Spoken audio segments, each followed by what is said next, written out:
Assalamualaikum warahmatullahi wabarakatuh. Kami dari kelompok 3 ingin menjelaskan tentang Pancasila sebagai pandangan hidup bangsa yang beranggotakan kelompok kami. Yang pertama, Saya Rahmadita Widiarani. Nama saya Najwa Haifah. Nama saya Raffa Ibni Abdullah. Nama saya Raditya Muhammad. nama saya Garudin Pamungkas, dan silakan ditonton penjelasan kami. Halo teman-teman semuanya, aku mau nanya ke kalian, kalian tuh punya nggak sih nilai-nilai yang menjadi acuan kalian dalam menjalani hidup? Bukan nilai ujian ya teman-teman, bukan juga nilai kuis, bukan juga nilai tugas teman-teman, tapi nilai-nilai yang menjadi patokan kalian dalam menjalani kehidupan. Misalkan kalian sama teman-teman di sekolah, atau sama teman-teman di kampus, atau sama teman-teman di lingkungan, atau bahkan sama orang tua kalian, sama keluarga terdekat, sama sahabat, sama segala macam lah teman-teman. Kalian punya nggak sih teman-teman? Dan kalau kalian punya, kalian penasaran nggak sih itu asalnya dari mana nilai-nilai tersebut? Jadi teman-teman, nilai-nilai tersebut adalah hasil dari proses kalian belajar selama ini. Dari belajar di sekolah, belajar bersama orang tua, belajar kehidupan bersama teman-teman, dan juga berasal dari pengalaman hidup kalian pribadi teman-teman. Dan nilai-nilai tersebut lama-kelamaan akan menjadi pandangan hidup kalian teman-teman. Nah teman-teman, Pancasila sebagai Weltanschauung atau pandangan hidup berarti adalah suatu bentuk kristalisasi dari nilai-nilai teman-teman.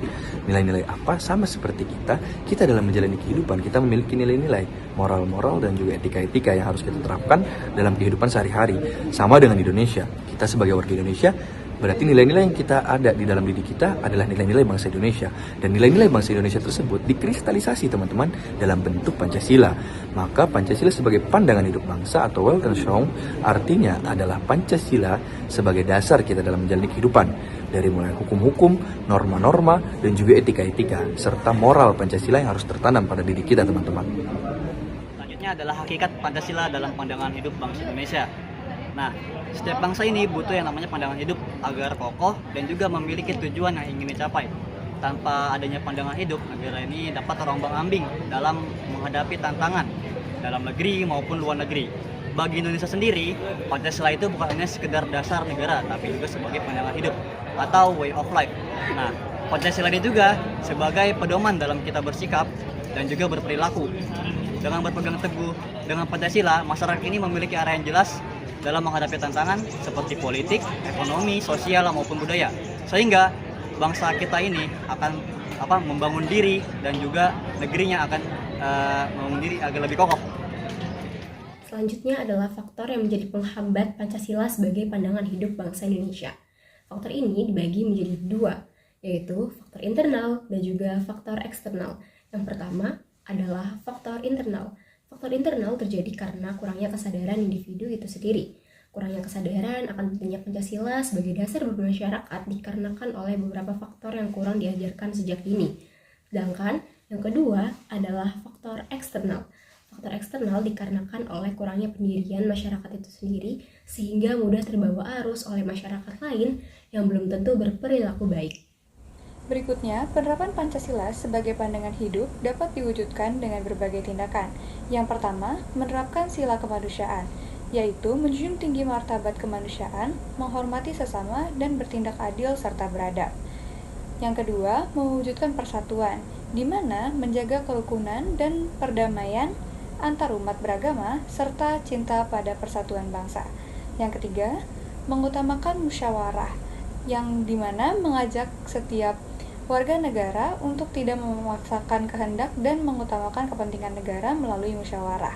Yang keempat, menciptakan keadilan sosial, yaitu berusaha mencapai kesejahteraan, kebahagiaan lahir maupun batin bagi seluruh masyarakat. Yang kelima, menjauhi perilaku yang bertentangan, yang dimana menghindari perilaku yang tidak sesuai dengan nilai-nilai Pancasila, serta menjunjung tinggi kesatuan dan kesopanan sebagai ciri bangsa Indonesia. Makna Pancasila sebagai pandangan hidup bangsa Indonesia. Sila pertama yaitu sila ketuhanan yang Maha Esa, mengajarkan bahwa kita sebagai warga negara Indonesia, kita percaya dan bertakwa kepada Tuhan yang Maha Esa. Tentunya hal ini juga disesuaikan dengan agama dan kepercayaan masing-masing setiap orang. Oleh karena itu, makna sila ini juga mengajarkan kita bahwa kita harus memiliki sikap saling menghormati antar umat beragama supaya terciptanya kehidupan yang rukun. Makna sila kedua yaitu sila kemanusiaan yang adil dan beradab. Dalam sila ini menjelaskan bahwa setiap manusia memiliki derajat yang sama, sehingga kita perlu menghormati sesama manusia tanpa memandang ras, suku, dan golongan tertentu. Sila yang ketiga yaitu sila persatuan Indonesia. Dalam sila ini menjelaskan bahwa kita harus memiliki sikap rela berkorban demi negara dan juga